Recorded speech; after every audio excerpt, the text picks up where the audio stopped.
Hello दोस्तों। देखिए आज की इस वीडियो में हम एक चर वाले रैखिक समीकरणों को हल करना सीखेंगे। देखिए ये आपको यहाँ पे दिख रहा होगा बिल्कुल जीरो लेवल से। किससे? जीरो, बिल्कुल छोटे से छोटा जितना समीकरण होता है मैंने यहाँ पे उससे स्टार्ट किया है ताकि आप बिल्कुल जीरो लेवल से समीकरण को हल करना सीख जाएं।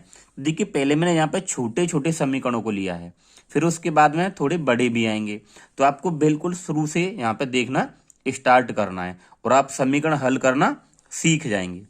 तो देखिए यहाँ पे 2x बराबर 8, 3x बराबर 15, 3y बराबर 42, x बट्टे 2 बराबर 6, हर एक प्रकार के समीकरण को मैंने इस वीडियो में लिया है। ठीक है। देखिए इनको करने से पहले मैं आपको छोटा सा इनका करने का जो रूल है वो बता देता हूं। ठीक है। देखिए जैसे देखिए आप ये इक्वल का जो चिन्ह है बराबर का चिन्ह तो लगा होगा। तो देखिए अगर इस साइड में यानी इस पक्ष में अगर कोई भी चिन्ह प्लस का है यानी कोई संख्या प्लस की है तो वो इस साइड में जाके किसकी हो जाएगी? माइनस की हो जाती है। अगर यहाँ पे आपके पास में कोई संख्या माइनस में है, बराबर के इधर माइनस में, तो बराबर के इधर जाएगी तो किस में हो जाएगी? प्लस में। ये आपको चीजें याद रखनी है। ठीक है। अगर मान लीजिए कोई संख्या यहाँ पे गुणा में है तो बराबर के इधर जाएगी तो किस में हो जाएगी? भाग में हो जाएगी। ठीक है। अगर कोई संख्या यहाँ पे भाग में है और आप बराबर के इधर लेके जा रहे हो तो किस में हो जाएगी? गुणा में। तो देखिए ये चीजें आपको थोड़ी सी याद रखनी है और आप क्वेश्चन को एकदम सही कर सकते हैं। चलिए हम क्वेश्चन को करना स्टार्ट करते हैं। तो देखिए सबसे पहले हमारे पास में क्या है कि 2x बराबर 8। ठीक है। अब देखिए हमें इसमें क्या करना है, हमें तो केवल x का मान निकालना है। तो कैसे निकालेंगे? देखिए जब भी कोई एक्स वाई मतलब ए बी सी डी का कोई लेटर हो, ए बी सी डी यानी ए से लेकर जेड तक कोई भी लेटर हो और उसके आगे कोई भी संख्या हो, कोई अंक हो, तो उनके बीच में क्या होता है? गुणा होता है। तो यहाँ पे हम इसको लिख सकते हैं 2 गुणा एक्स और बराबर में क्या आ जाएगा? ये 8। ठीक है। अब देखिए मैंने अभी आपको थोड़ी देर पहले बताया था कि अब यहाँ पे देखिए जहाँ कोई ये अंक है तो ये किस में है? एक्स के गुणा में। तो ये बराबर के इधर जाएगा तो किस में जाएगा? भाग में। तो जब हम x का मान यहां से निकालेंगे तो ये 8 ऐसे ही रहेगा और ये किस में है? संख्या गुणा में। तो इधर किस में जाएगी?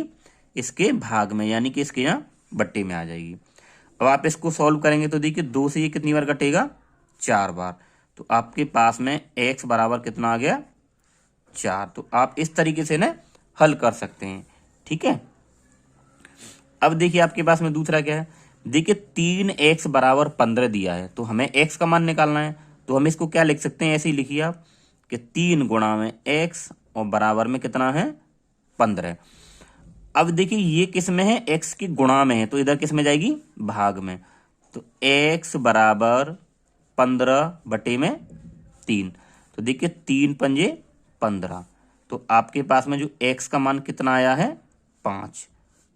बहुत इजी है, आप इसे आसानी से कर सकते हैं। ठीक है। अब देखिए यहां देखिए 3y बराबर 42 दिया है तो आपको जहां y का मान निकालना है। अब आप ये देखिए ये किस में है? आपस में गुणा में। ठीक है। तो ये गुणा में है ये संख्या तो यहाँ किस में चली जाएगी? भाग में। तो जब आप y बराबर यहाँ पे निकालेंगे तो 42 बटे में कितना हो जाएगा? 3।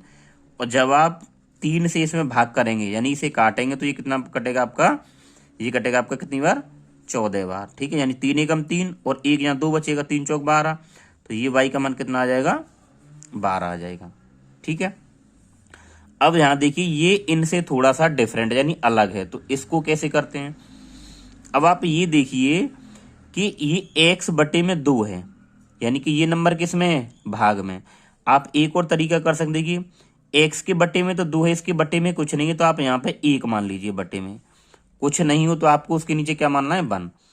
फिर हम क्या करते हैं कि जब यहां भी एक भिन्न हो और इधर भी एक भिन्न हो तो हम क्रॉस मल्टीप्लाई यानी कैंची वाली गुणा ऐसे कर देते हैं। ठीक है। तो जब आप इस 1 की गुणा x से करेंगे तो x आ जाएगा। ठीक है। और ये क्या है? बराबर। अब आप 2 की गुणा किससे करेंगे? 6 से। तो 2 छिक्के 12। तो ये 12 आ जाएगा। हो गया इसका आंसर। इसको ऐसे कर देते हैं। ठीक है। आई होप आप ये समझ रहे होंगे। ठीक है। अब नीचे देखिए ये क्वेश्चन है। अब यहां देखिए 2x बटे में 3 और ये बराबर में क्या है? 10। तो ऐसे ही आपको क्या करना है? इसके नीचे भी आप क्या मान लेंगे? 1। कुछ नहीं है तो उसके नीचे 1 मान लेना है। अब आप क्या करेंगे, ऐसे तिरछी यानी कैंची वाली गुणा कर देंगे। तो इस एक की गुणा किससे करेंगे, 2x से।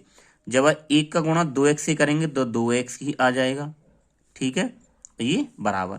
अब आप 3 को गुणा किससे करेंगे, 10 से। तो 3 को गुणा 10 से करेंगे तो देखिए 3 गुणा 10 कितना होता है, 30।